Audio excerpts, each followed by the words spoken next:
I had a request to do a video about the famous quote from Jesus, which is, "The harvest is plentiful, but the laborers are few."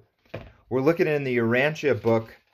I could not find that exact quote in the Urantia book, but we're going to read something that is related to that, and we will help us answer our question on that. Look at 1662 is the page that we are on.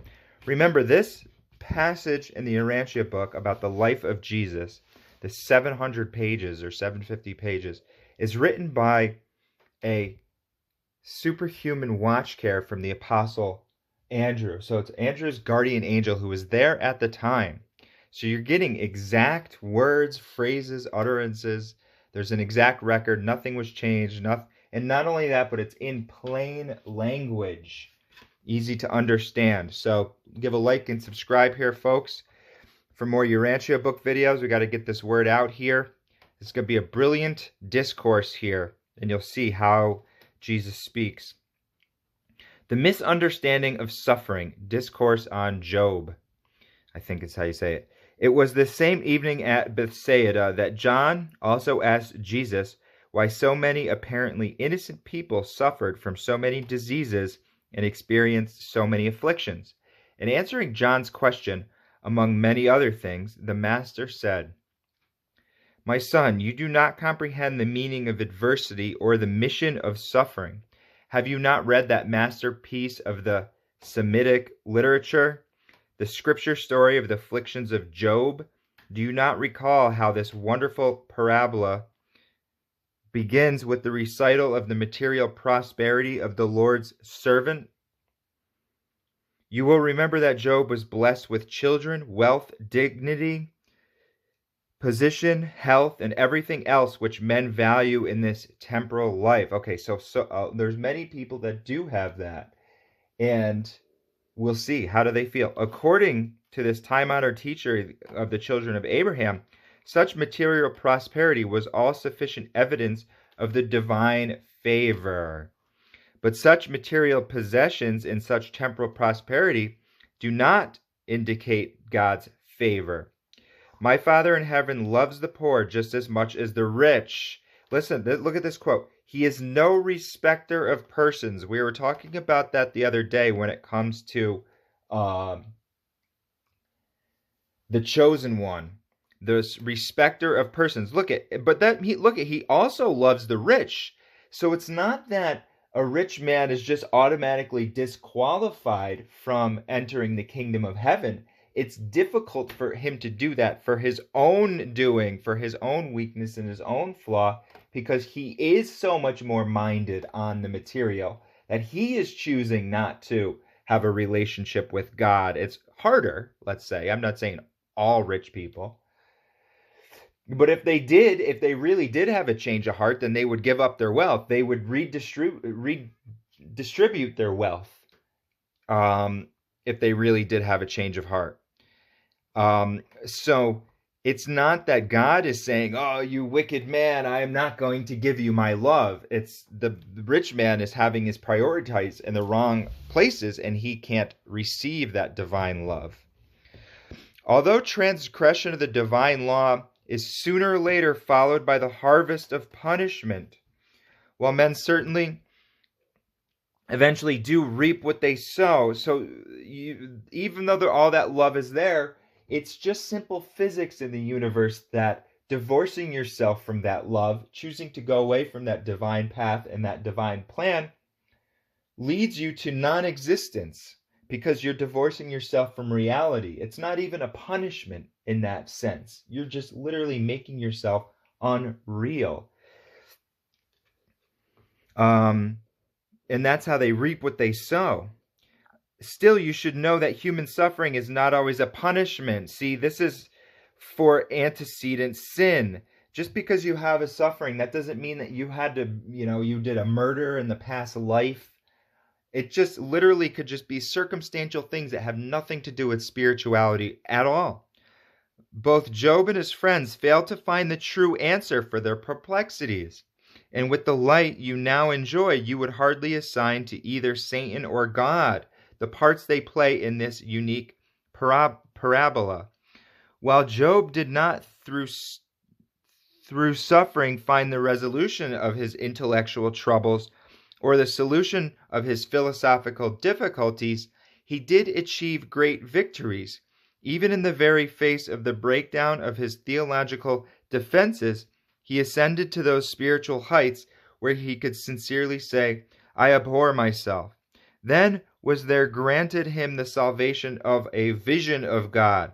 So even though misunderstood suffering, Job ascended to the superhuman plane of moral understanding. That would be like the Morancha level, folks, which we can attain during this lifetime. And spiritual insight. While the suffering servant obtains a vision of God, there follows a soul peace which passes all human understanding. So this is what Jesus means by a spiritual level. It's beyond human, it passes all human understanding. And so it's beyond the physical level of understanding that you can just have this peace. The suffering doesn't necessarily even have to go away. They talked about this in the Eastern, about how you aren't your body and you're not your mind. You're the consciousness that can watch those thoughts come and go like clouds on a windy day. So your mentality, that suffering mentality, you're addicted to it. And they're looking at that and discovering that now. Somebody by the name of, he's a chiropractor, but more than that, Dr. Joe Dispenza, they're finding out that we're chemically addicted to these states such as suffering, to the point where we literally make new decisions that will fulfill our chemical addiction of suffering and put us in the positions and keep that mind in this loop of suffering, because our cells are addicted to that neuropeptide, that pain sensation. And so they have it down to the chemical understanding as well. And that's a link between the chemical and the mental. Remember, our four discrete realms of existence: physical, material, mental, spiritual, and personal, are discrete, meaning separate, but they're interwoven and intercorrelated. So you can physically be making a chemical in your body that you're addicted to, which is the chemical for suffering or pain. Then mentally, you're going to feel, oh, why does this always happen to me? And then spiritually, it's going to be much more difficult to see the light beyond that, because you're going to be so dwelling. But remember, as they taught, even Alan Watts, I was reading an Alan Watts the other day, and he is into the Eastern idea of thought. Remember, they're a half-truth group. The Reaction book presents the whole truth, but that half-truth is half-true, folks. They didn't understand that God was a personality that can help you in this suffering, that you can pray to God for this transcendence. They thought you had to do it all on your own with your own self-work, but they're half-true about the fact that you are not your thoughts. You are not your suffering, right? You control that. You can mentally change that up. And there's various things that you can do, be it meditation, diet, there's things that you can do, praying and that sort of stuff. The first of Job's friends, Eliphaz, exhorted the sufferer to exhibit in his afflictions the same fortitude he had prescribed for others during the days of his prosperity. And then, see, that's the thing, is that when you transform that, you might even begin to experience prosperity on the other levels, be they material and that sort of thing. But the point is that when you transform it doesn't matter which prosperity you're taking, which hardships that you're having with your boss or that sort of thing. Said this false comforter, trust in your religion, Job. Remember that it is the wicked and not the righteous who suffer. You see, that's a misnomer. It's not anything to do with the fact other than it's literally just the way here on this planet. We're born into this world with all of its evil machinations fully in place for thousands and thousands of years. You didn't do anything. You just were born into a world that has gone backwards, sin and rebellion. And it's just par for the course here. You must deserve this punishment, else you would not have been afflicted. You well know that no man can be righteous in God's sight. You know that the wicked never really prosper. Anyway, Man seems predestined to trouble, and perhaps the Lord is only chastising you for your own good. So that's, that the Christians kind of put that, or the Catholics put this, like you have to go to this little box every week and talk to this guy about your sins and that sort of stuff because you're having that evil. Let's see what Jesus says. No wonder poor Job failed to get much comfort from such an interpretation of the problem of human suffering. You see? Well, let's see. How does Jesus solve it? But the counsel of his second friend, Bildad, was even more depressing. Notwithstanding its soundness from the standpoint, see, he's pointing out a half-truth, of the then accepted theology, okay? So he's saying that was a more of the time. More, said Bildad, God cannot be unjust. Your children must have been sinners since they perished. You must be in error, else you would not be so afflicted. And if you are really righteous, God will certainly deliver you from your afflictions. You should learn from the history of God's dealings with that man that the Almighty destroys only the wicked. Okay, so again, he's blaming this person for something that they did. Now, if you look at your genetic diseases, that's something that humans did do for millions of years, for 1,000,000 years. It's not that you necessarily did it, but for years and years we did. And then there's things like RNA, which we are, able to modify our DNA through our own behaviors. And then you can genetically pass that on to your offspring. So there is a lot to be said. Like it says up here, it's not that no sin is going to go on. They say punishment, but it's not really a punishment. It's more like it's you're just in darkness. Sin equals darkness, and you're going to keep yourself from the light is what you're doing there. And so it's not that it's not saying that, but it's just, again, threading this needle and balancing both of these ideologies from this. He's two friends that are telling him, you did sin, so obviously the negative things are going to come to you.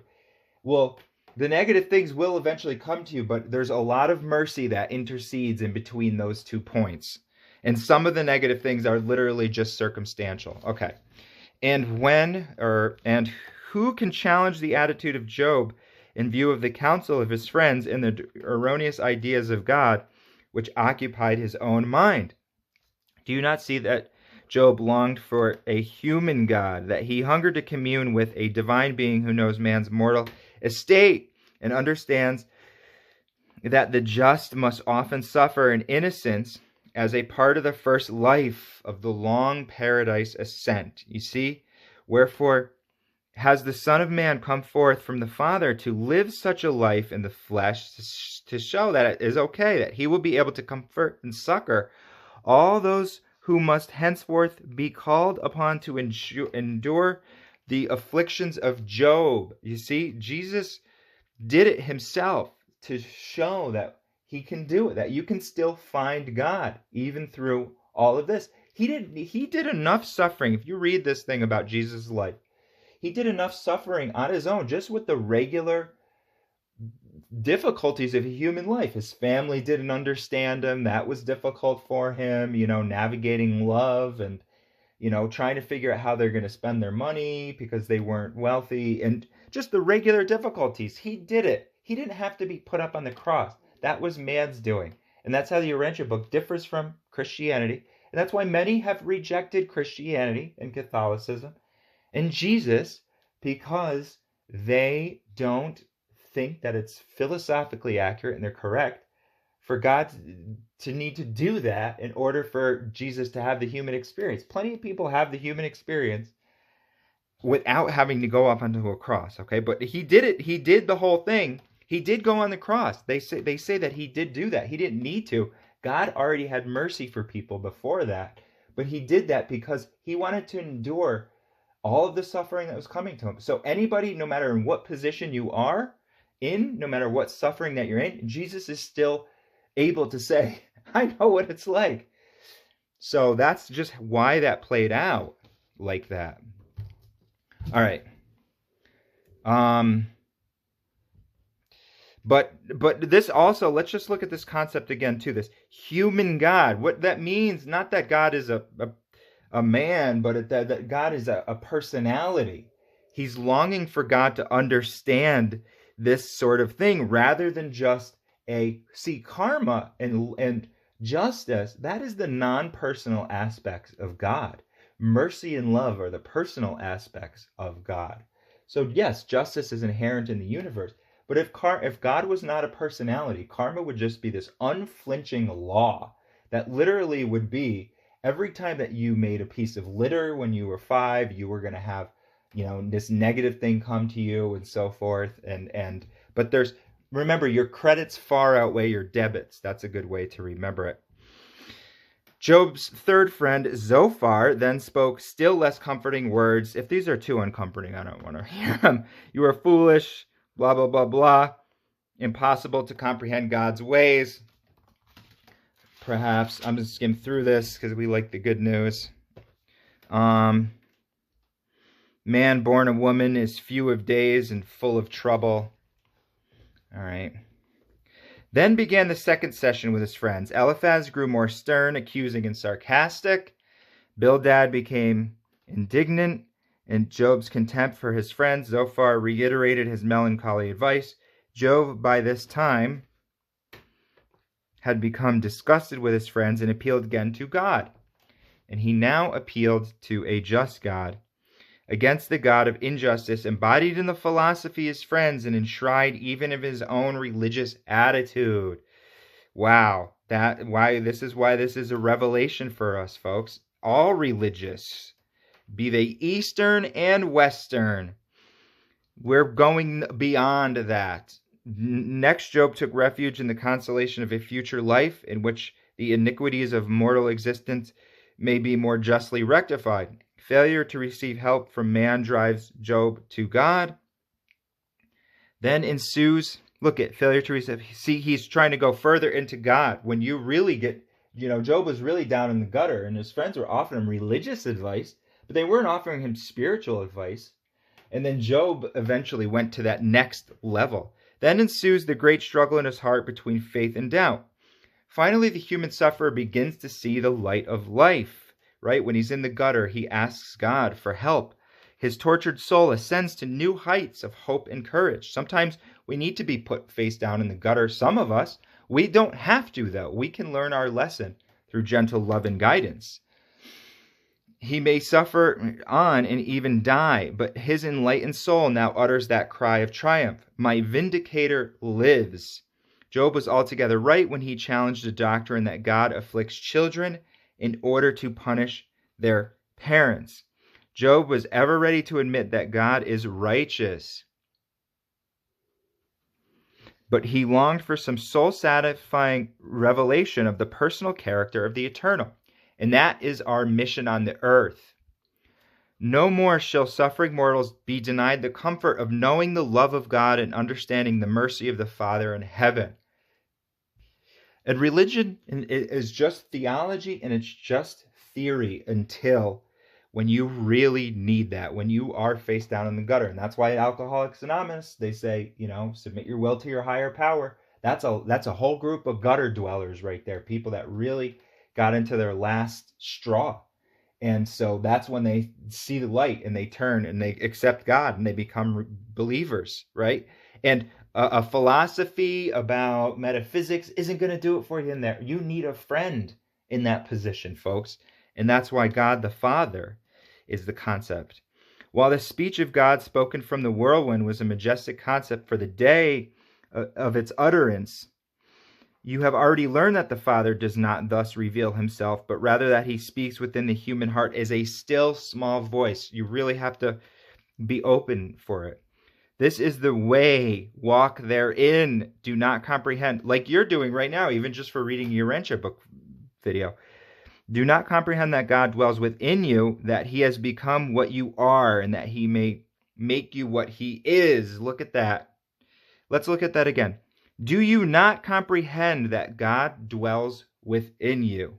That he has become what you are, folks. Look at that. God has become what you are. That's when we say spiritual person have a human experience. But that he may make you what he is. So you're going to be lifted up. Then Jesus made the final statement. The Father in heaven does not willingly afflict the children of men. Man suffers first from the accidents of time. See, folks, that's just those circumstantial things. And the imperfections of the evil of an immature physical existence. That's all that generational type stuff. Our laws are crooked. Our banks are crooked. Next, he suffers the inexorable consequences of sin. Now you're participating in it. That's self-deception. The transgression of the laws of life and light. And finally, man reaps the harvest of his own iniquitous... Here, we're looking at reaps the harvest stuff. Of his own iniquitous persistence in rebellion against the righteous rule of heaven on earth. But man's miseries are not a personal visitation of divine judgment. Man can and will do much to lessen his temporal sufferings, but once and for all to be delivered from the superstition that God afflicts man at the behest of the evil one. Study the book of Job just to discover how many wrong ideas of God even good men honestly entertain. And then note how even the painfully afflicted Job found God of comfort and salvation in spite of such erroneous teachings. At last his faith pierced the clouds of suffering to discern the light of life, pouring forth from the Father as healing mercy and everlasting righteousness.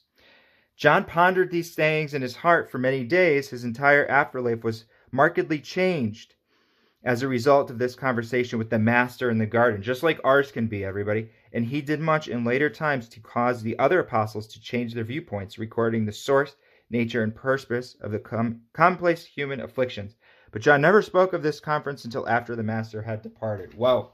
Okay. So that harvest idea, so just going back to the original quote, the harvest is plenty, but the workers are few. The harvest, folks, is in our hearts. I don't see it as, the Christians see that as like, we need to be more, we have to do more missionary type stuff. You know, there's a lot of afflicting people out there. And so we have to, do more missionary to spread the word. I feel as if it is more, yes, we do need to do that and everything. And that's good, that service and stuff.